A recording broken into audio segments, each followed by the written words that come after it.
We can now cue the Africa Climate Summit theme song with a dance. Back of the solution. We are back of the solution. I am back of the solution. You are back of the solution. Africa, rise, rise, Pamasuka. Let us all rise, rise, Pamasuka. Africa, rise, rise, Pamasuka. PPMC. Let us all rise, rise, Pamasuka. From north, south, east to the west, the beauty of Africa flows. We have all it takes to change the climate story and show ourselves in all our splendor and glory. Yeah. Let's come together now. Bring down all barriers for a greater tomorrow. So Africa, rise, rise, Papa. Let us all rise, Papa. It's time to become rise, Papa. Let us all rise, Papa.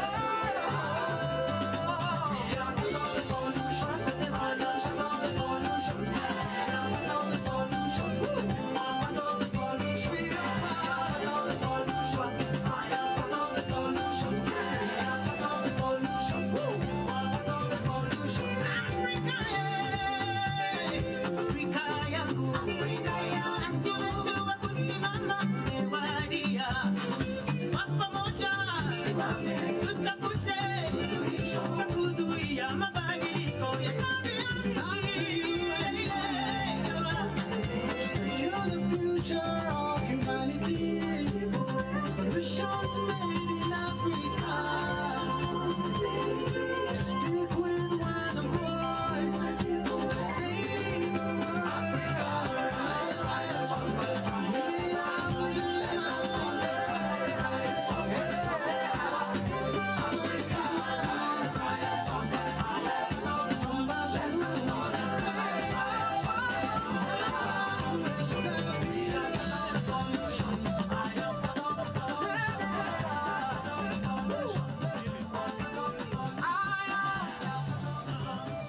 Thank you, thank you. Let's give them a round of applause.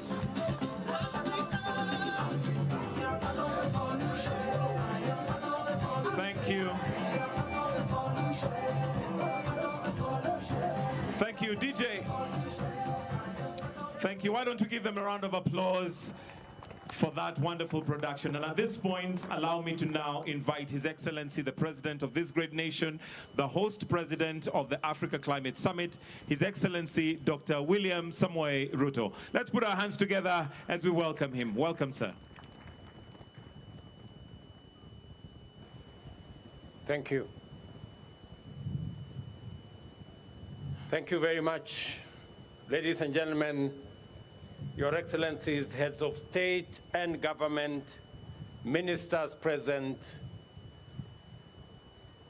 distinguished participants, delegates, the people of the great city of Nairobi and Kenya, good afternoon. Hamjambo? Jambo?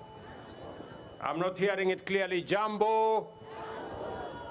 This week, African leaders from government and the private sector, as well as academic, scientific, technological, philanthropic, and civil society sectors converged in Nairobi to confer, consult, deliberate, and formulate consensus on a clear, new, bold, innovative, transformational, and distinct African position on how the international community must engage with the undeniable climate emergency that is threatening human well-being and life on our planet. The Africa Climate Summit is both a demonstration of the unwavering collective commitment of the people of Africa to their vision to make humanity's first home here in Africa a land of abundant potential, limitless opportunity, and the possibility of shared prosperity. It is also showcases our determination to mobilize a global coalition of emergency responders to ensure that the industrialization necessary to drive future economic transformation restores our planet's vitality and ecological balance. At the summit, our shared understanding became clear that Africa is not only the cradle of humanity, it is indeed the future, and that we are the last frontier of untapped potential in the form of hundreds of millions of young men and women who are educated, skilled, motivated, innovative, ready and willing to drive the enterprises and industries that will unlock the possibilities promised by our immense endowments of natural assets, mineral resources, and green energy potential in order to unleash opportunities and prosperity for Africa and the world on an unprecedented scale. At the summit, we also made it clear that we are aware of the unjust configuration of multilateral institutional frameworks that perpetually place African nations on the back foot through costly financing, which plunge our economies into debt trap and deny them resources needed to mitigate and adapt in response to climate change, invest in energy transition, and facilitate industrialization to create jobs and wealth, and to reduce inequality. As a continent, we have developed our common position, which encapsulates our ambition for socio-economic transformation and our climate action agenda. This position is anchored on the potential that Africa holds to decarbonize the global economy and set the stage for green industrialization throughout the world. We demand a fair playing ground for our countries to access the investment needed to unlock the potential and translate it into opportunities. We further demand a just multilateral development finance architecture to liberate our economies from odious debt and onerous barriers to necessary financial resources. We are clear in our minds and hearts that the international community must walk with us in this journey into a future of prosperity and security in an ecologically balanced, thriving planet. We are therefore determined to have difficult conversations, take hard decisions, and make uncomfortable changes to set international consensus on an Afrocentric and globally inclusive path into an African future. On a continent as young as Africa, it is impossible to imagine the future without the youth. Our young men and women in every African country are the primary stakeholders who will define and drive our agenda for green transformation and sustainable opportunities.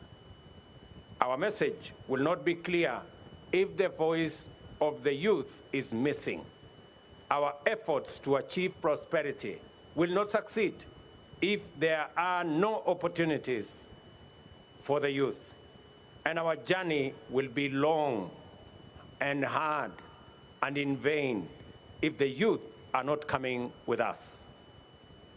Let the declaration of our commitment to act in unison and deliver our aspirations go forth in the firm, clear voice of a united Africa from Nairobi today, and tell the world about Africa's youth potential, opportunity, and its capacity to actualize a world of possibility. We understand that possibility, opportunity, potential, and youth all point to the future. That is why Africa is the continent of the future, because we are a young continent, green and futuristic. Thank you very much. May God bless you, and may God bless Africa. Let me now take this opportunity, ladies and gentlemen, to introduce my colleagues, the men and women who patiently have waited for this final moment for us to endorse the Nairobi Declaration that sets the path for not just Africa to develop solutions for Africa's challenges, but to develop solutions for global problems. We are very confident that going into the future, starting from Nairobi to New York to UAE, our message will be clear, our message will be forthright, and our message will be firm. Let me introduce my good brother, the Africa Union Commission Chairman, Musa Faki. Pigeni makofi jameni. Let me also introduce my dear sister, right here, the President of Ethiopia, my dear sister, Saleh Work-Zewde. She's here. Let me also introduce my brother, who just joined us last evening, the President of Chad, Idriss Déby Itno. Thank you very much, my brother, and welcome to Nairobi. Let me also introduce my brother from Sierra Leone has just left. Let me introduce my elder brother, the President of Djibouti, the one and only Mzee Omar. Tupige makofi jameni. Thank you very much, Mzee, for standing in, being with us all the while. Your advice has been phenomenal. Let me also introduce the old man in a hat, the President of South Sudan, President Salva Kiir Mayardit. Thank you very much, Mzee. I know you have taken time with your advice, patiently nudging us on until the final full stop was put in the declaration. Asante sana. Let me also introduce in our midst a great revolutionary, a great leader who knows Nairobi, Naivasha, Nakuru, Eldoret, and Lamu, and all the other places. President Isaias Afwerki, the President of Eritrea. Welcome, Your Excellency. We don't take for granted that you're here to append your signature to this great declaration as we march forward in unity as the people of this continent. Let me also introduce my good brother Sama, the Prime Minister of DRC. Pigeni makofi jameni. Thank you very much, my friend.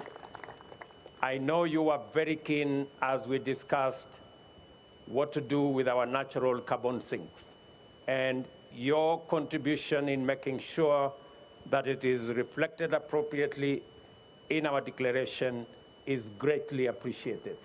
Let me also thank my brother Nangolo, the Vice President of Namibia. Pigeni makofi. Thank you very much. And the Vice President, my dear sister, the Vice President of Angola. Pigeni makofi. Thank you very much. And of course, our sister Patricia Scotland, our Secretary General of the Commonwealth. Pigeni makofi. Thank you very much. And of course, the grandfather of Africa, Baba Olusegun Obasanjo. He was right here to make sure that we never try to do the wrong thing. Thank you very much, Mzee. And you have supervised us all the way I tried to persuade him that we can do the rest alone, and he said no, just in case you make the wrong step last minute. So that's why he is here. Let me also recognize my brothers ministers who are here. All the ministers, thank you, and heads of delegation. I really want to appreciate our first ladies. They're right here. My good brother, the Deputy Prime Minister from Somalia, thank you very much for coming. And all the dignitaries, forgive me if I didn't mention your name directly. It in no way say your contribution was any less. We appreciate everybody who has been here. Thank you very much, Nairobi, for welcoming all our guests. Thank you very much, the people of Kenya, for welcoming all our guests. My very best wishes as we march on with the Nairobi Declaration into the next destination. Asanteni sana, God bless you, and God bless our great continent. Thank you very much.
Ladies and gentlemen, Excellencies, marks the end of the Africa Climate Summit 2023. Have yourselves a good afternoon. God bless. Take care of yourselves and each other.